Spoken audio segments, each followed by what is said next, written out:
Elijah, thank you so much for coming. Thanks you. For talking to us. Let me start with this book. So this book is it's kind of a recommendations for the next administration that comes to the White House, January 2025. You have some recommendation. The part that which is about Middle East and specifically in Iran is written by you. What's the first and foremost recommendation that you think not just possibly a Republican president should take? If it's a second term of President Biden, what that should be? Well, first of all, let me start by thanking you so much for having me on VOA, which is such an important platform, and I'm really thrilled to be here with you in studio. As you mentioned, I wrote the chapter on Israel, the Middle East, with a heavy emphasis on Iran policy for the America First Institute new book. It's called America First, An Approach to U.S. National Security. And in terms of framing what I hope will be a next administration's Middle East policy, I would say the guiding principle of what we understood worked so well in the Trump administration is the notion of peace through strength. And this is something that we saw carried through very successfully in the Trump administration under President Trump's leadership. The notion that the only way to achieve peace and stability in the Middle East in particular, but I would argue all around the world, is for the United States to play the role of the superpower that it has been historically, and to show its willingness to use its strength in so many different ways as necessary in order to achieve, again, peace and stability. And regarding the Middle East in particular, I would point out, as you and I sit here today, the contrast between the Trump administration and Biden administration could not be more stark. We are seeing a region that is under fire right now. The war between Israel and Hamas, Hezbollah heating up, Iran attacking Israel directly from its soil, an unprecedented historical first attack. All of this in contrast to President Trump, who succeeded in brokering 4 peace deals in the region. You mentioned President Biden and the stage, security stage, peace through strength. I just want to say, on behalf of the administration, if you ask, they would say, we were first and foremost behind Ukraine all the way from the beginning. We are giving Israel whatever they ask for or they want to all the way. And also they have, I think, the very forceful force at the moment in the Red Sea trying to deflect all the attacks come from the Houthis. So from the Biden administration point of view, when you say peace through strength, they say we are actually doing the most of the strength thing we could do.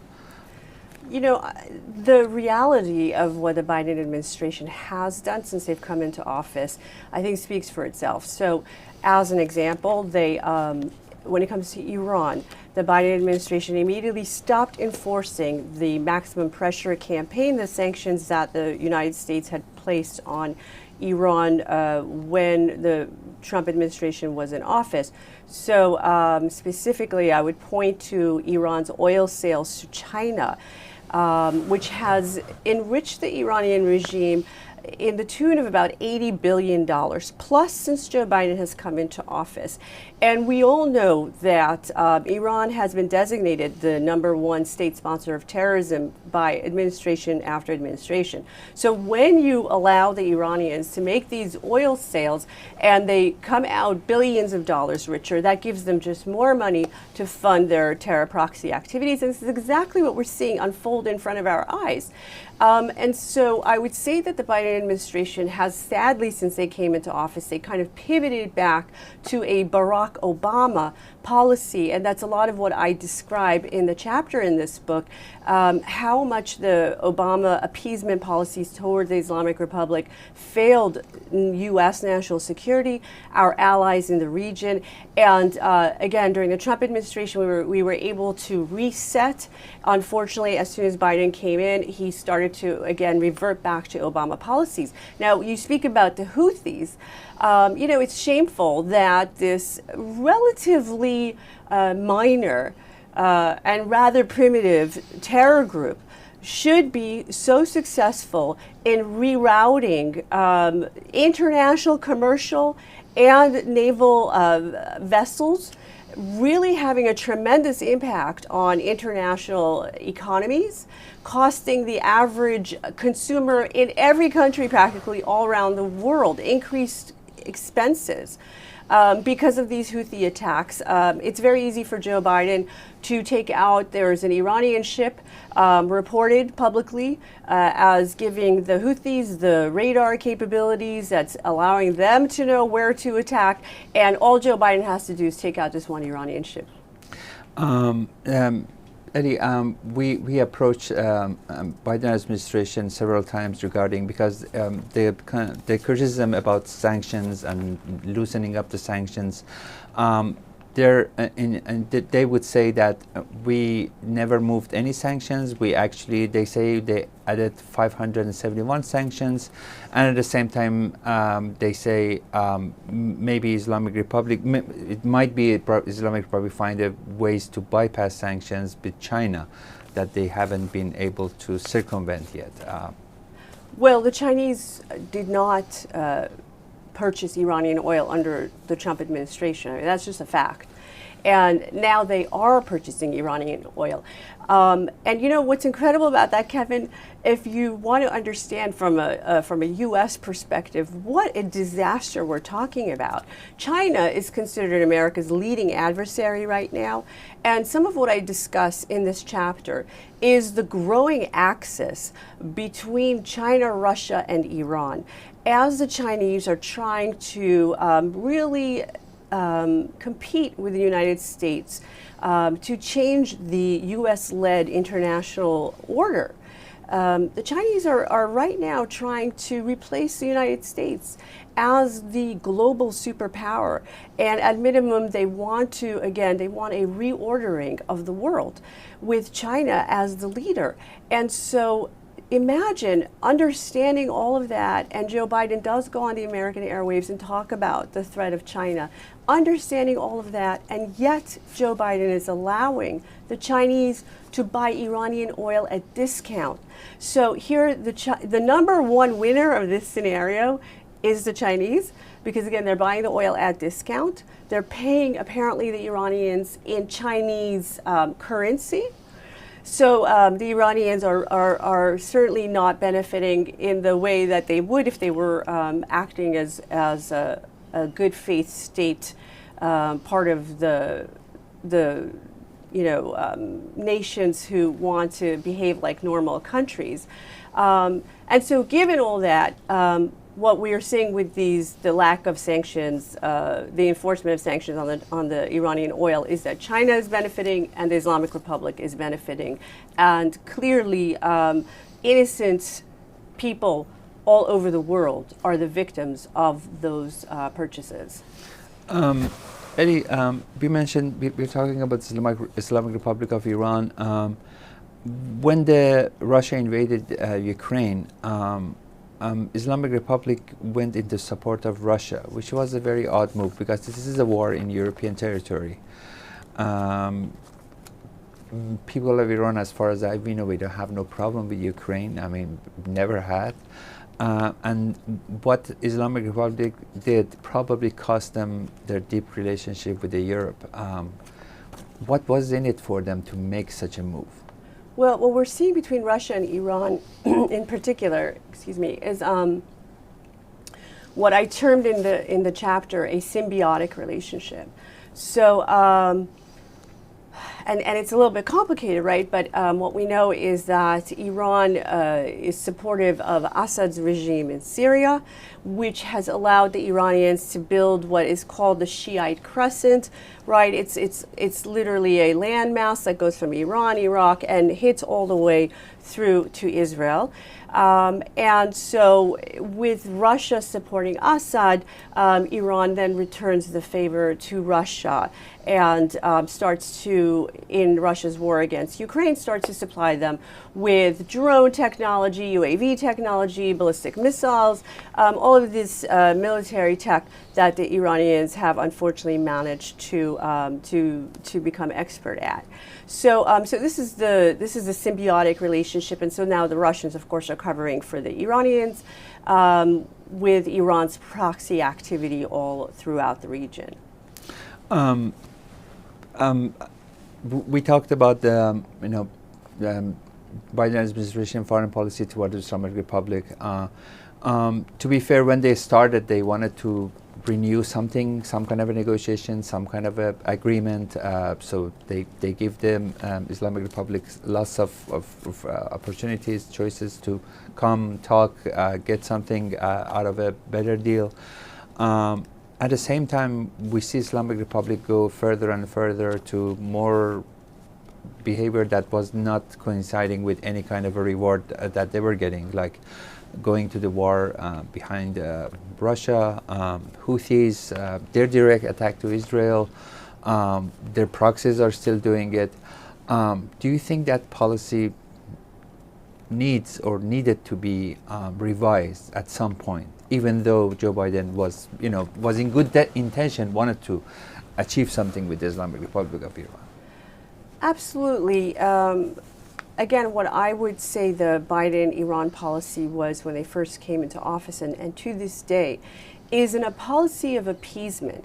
It's the attempt to use diplomacy to try to bring the Islamic Republic into the world stage as a normal country, as a normal nation state, and have them behave as a normal nation state would, and not a radical Islamist theological one. And so, the Obama administration tried this for 8 years. Again, we took a completely drastically other approach in the Trump administration, and we saw the Biden administration come in and again revert to these Obama policies. And so, Kevin, again, now we are about 3 years into this Biden administration. As you refer to, they tried extensively to have these Vienna talks, the JCPOA. It went nowhere. We saw that it was going nowhere for so long. And then, rather than the regime being grateful, let's say, to the United States for their efforts to use diplomacy, they actually ratcheted up their aggression throughout the region. So I think it's really obvious to any impartial observer of the region that this approach just doesn't work with the Islamic Republic. There is just no point further in diplomacy, and appeasement does not work with an aggressive regime like the Islamic Republic. Yeah, speaking of foreign policy, I want to talk to you about something which, it's alarming. In some ways, it's a very proud tool of democracy, but at the same time, it's alarming. Since the start of Trump administration, then end of Trump administration, then start of Biden administration, we had some kind of a seesaws in foreign policy. Things drastically changed. Then we had Trump administration, then drastically changed or so. In some ways, it's a power of democracy. The elected government goes and does, but at the same time, isn't it a bit risky to have something like foreign policy which needs a little bit more horizon, more perspective, to be changed drastically like this? What are the consequences of those?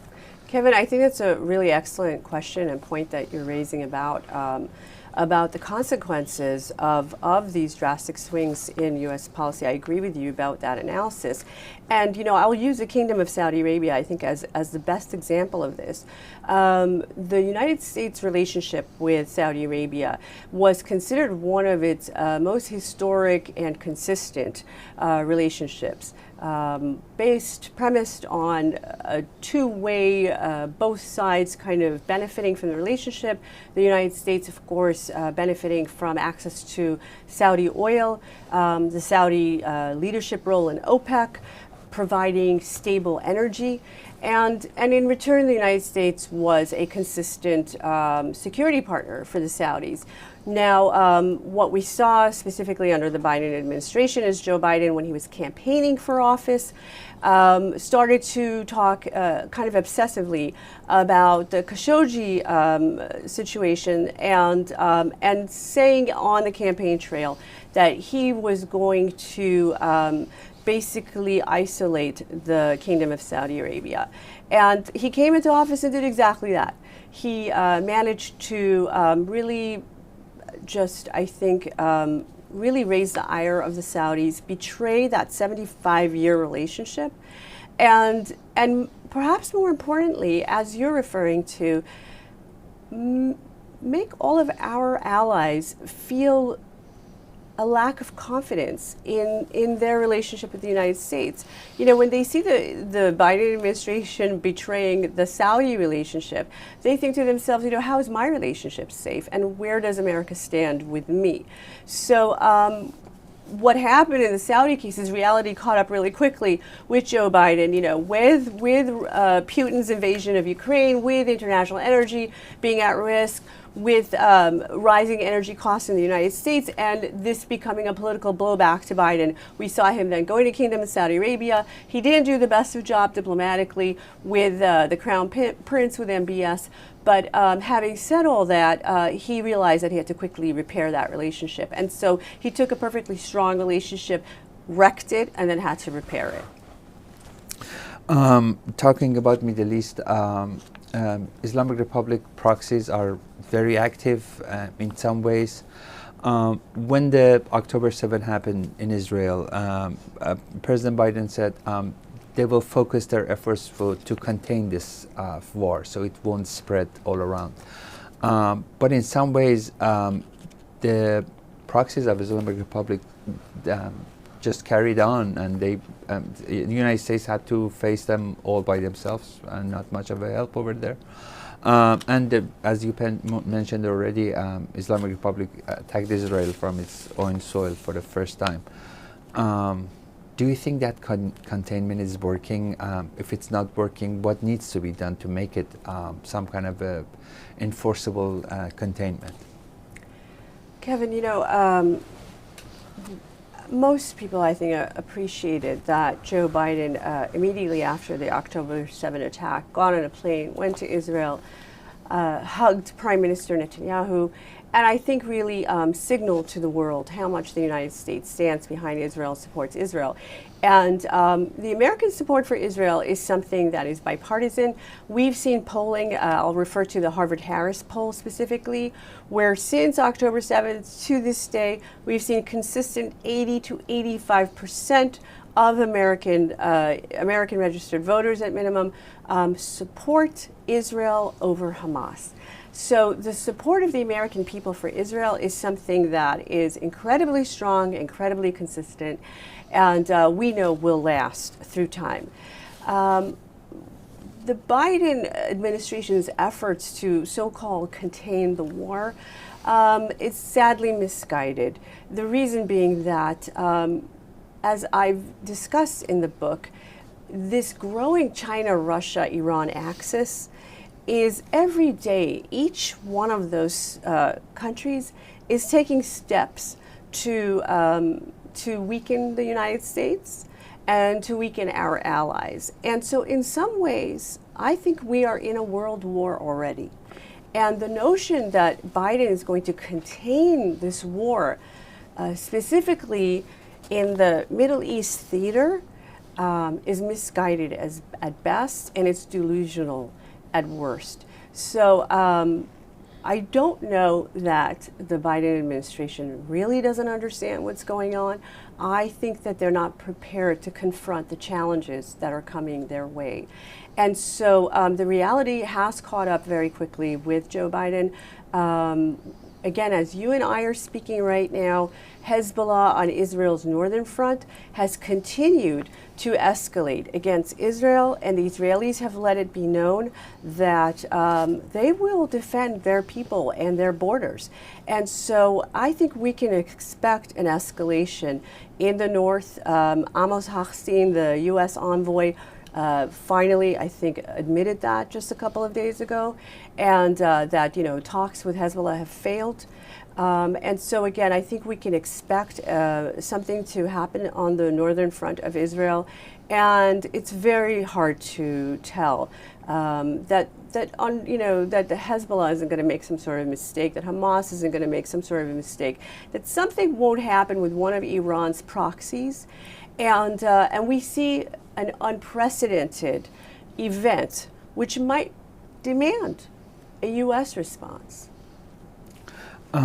Let's switch gear to Islamic Republic of Iran and what's happening inside. You publicly and openly always have been supportive of the civil society, people of Iran, especially since the beginning of the Women Life Freedom movement. How do you think that movement is? Because some would say we don't see much of a mass protest, so it might be gone. But at the same time, we see on daily basis civil disobedience from the women and girls in any shape or form.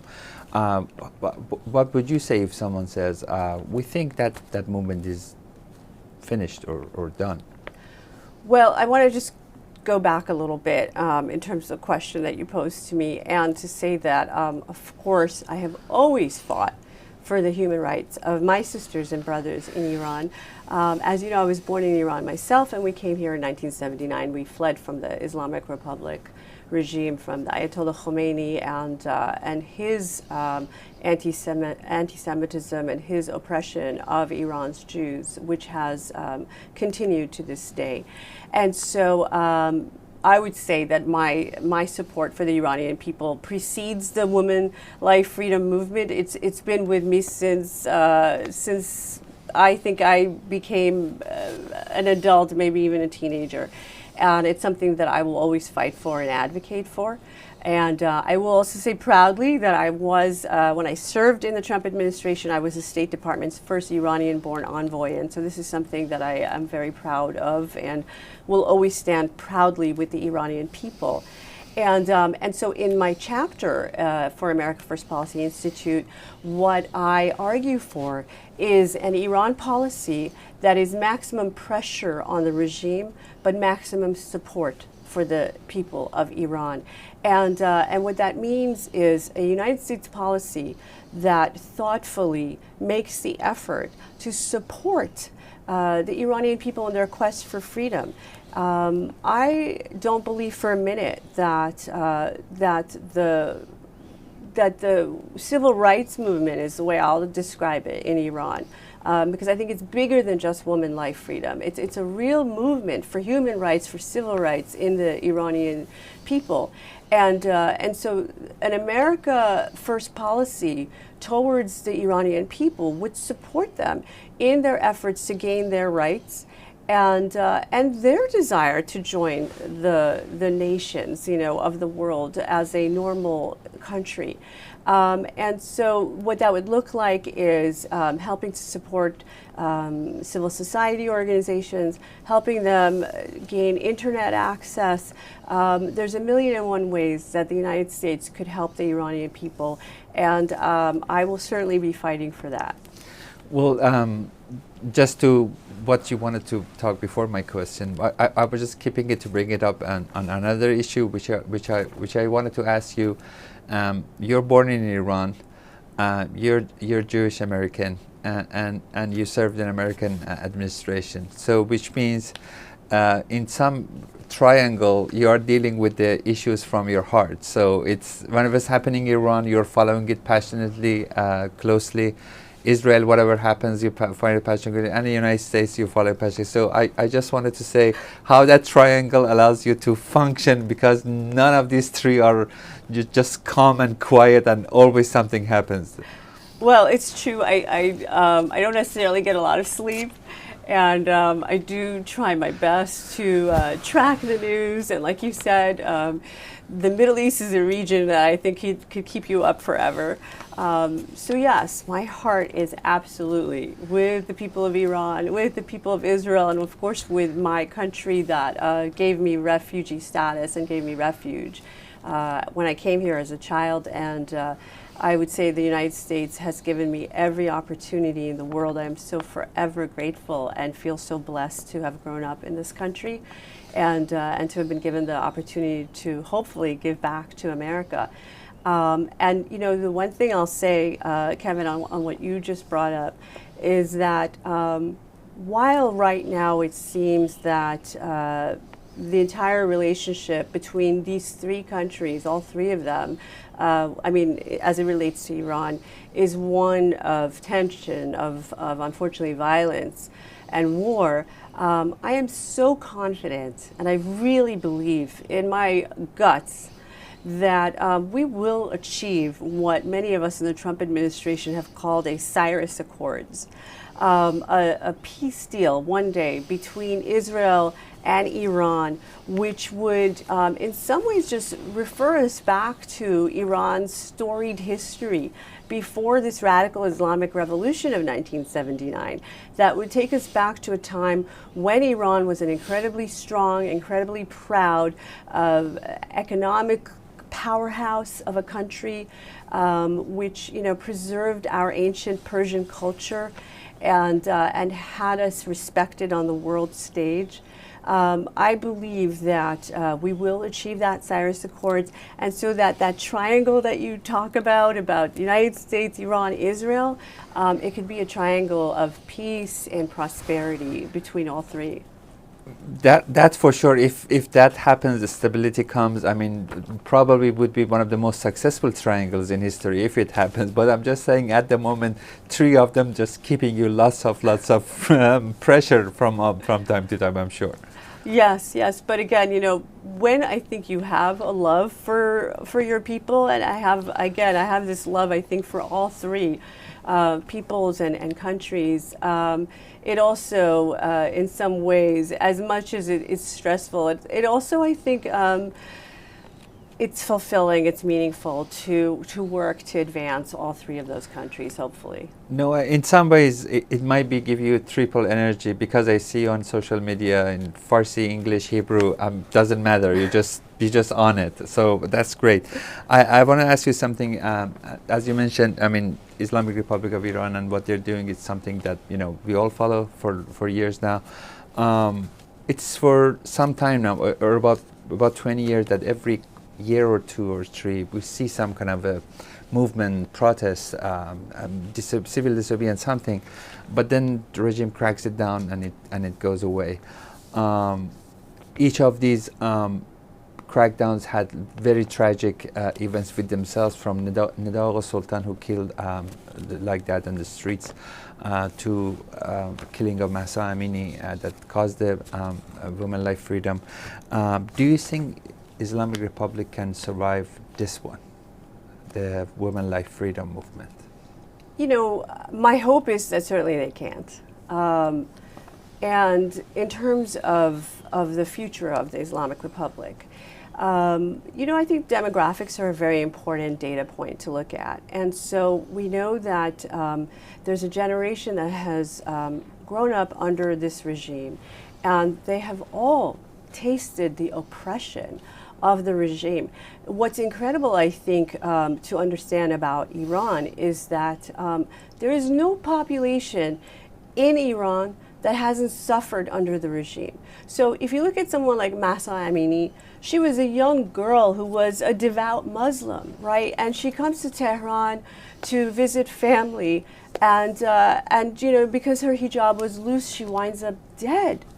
And you know, so this is a devout Muslim girl. This is what they're doing to the human rights abuses that occur in that country are just, I think, very hard for people to understand, to wrap their brains around. And again, there is not a single population group in Iran that hasn't been the victim of this regime. And so again, so whether you're talking about devout Muslims, the simplest, kindest, most devout people in the world, and they are being oppressed by this regime.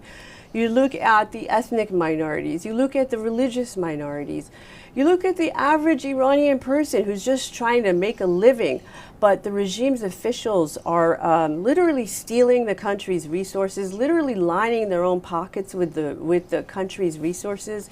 You know, this is a very wealthy, energy-producing country, and yet the people are living in poverty. You're looking at water crisis all across the country. I hear about people who are literally selling their organs because they're so poor that this is the only way that they can put food on the table for their families.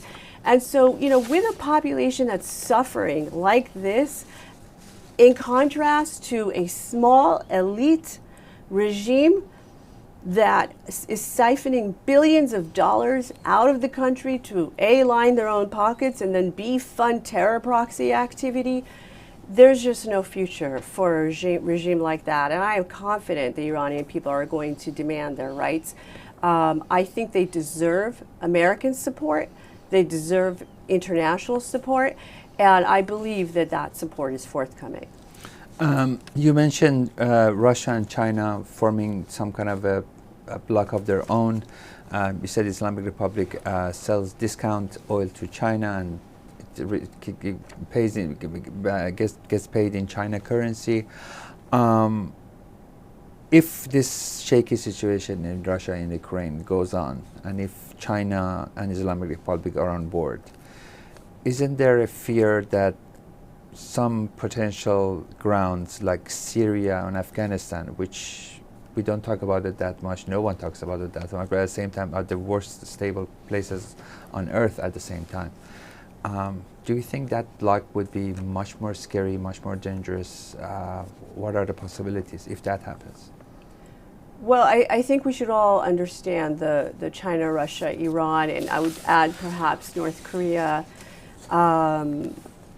Cuba, Venezuela. I mean, there's some smaller, you know, countries that are joining this bloc in some way, and we should all be taking this threat incredibly seriously. As I mentioned earlier, the Chinese are very much trying to vie with the United States as the leading global power. They want to reorder the world and move off of what we have right now, which is a unipolar world with the United States as the leader. And at minimum, they're looking for a kind of a multipolar world. And Russia under Putin is also very much aligned with that hope. And you know, so all of these countries are trying to weaken the United States and our allies, and we really must take this threat very seriously. The Chinese have been very successful in some of their efforts, and as you said, in the Middle East, you know, we had the debacle of the Biden administration, the way that they left Afghanistan, which I think gave an international impression of American weakness. Syria is certainly a cause for concern, and so all of these destabilizing, you know, activities should be understood as a threat for all people who are looking to live in freedom, in democracy. You know, I think about my children. I escaped the Islamic Republic. I came to the United States. I benefited myself from living in freedom and democracy. I want my children to have those same benefits that I've had. And if we don't take these threats seriously, there's no guarantees for our children. So, so it certainly behooves future American policymakers and leaders to take these threats very, very seriously. Ellie, as an Iranian American, I have to ask you this. We know that the Iranian American community is not just, is very diverse. We have from politically from progressive to Democrat to Republican to Trump supporters. So what's your view? How the Iranian community, Iranian diaspora in the United States is moving politically as you see it, and this is the election year? Yeah. Well, I think that when it comes to Iran policy, it behooves Iranian Americans to recognize that that Republicans of late, certainly President Trump and the Trump administration, had really the most successful Iran policy, the kind of policy that held the regime accountable, that choked funds and did not allow them to have billions of dollars flow into their coffers and to fund the terror proxy activity that they have.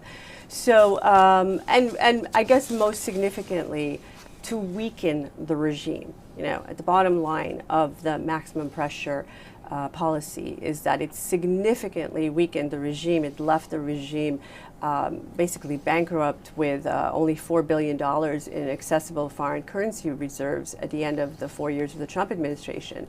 So, it behooves Iranian Americans to understand that that certainly President Trump would continue those policies, and again, many of us will be advocating for maximum pressure plus maximum support for the Iranian people. And so I do hope that Iranian Americans will vote what I believe is the right way.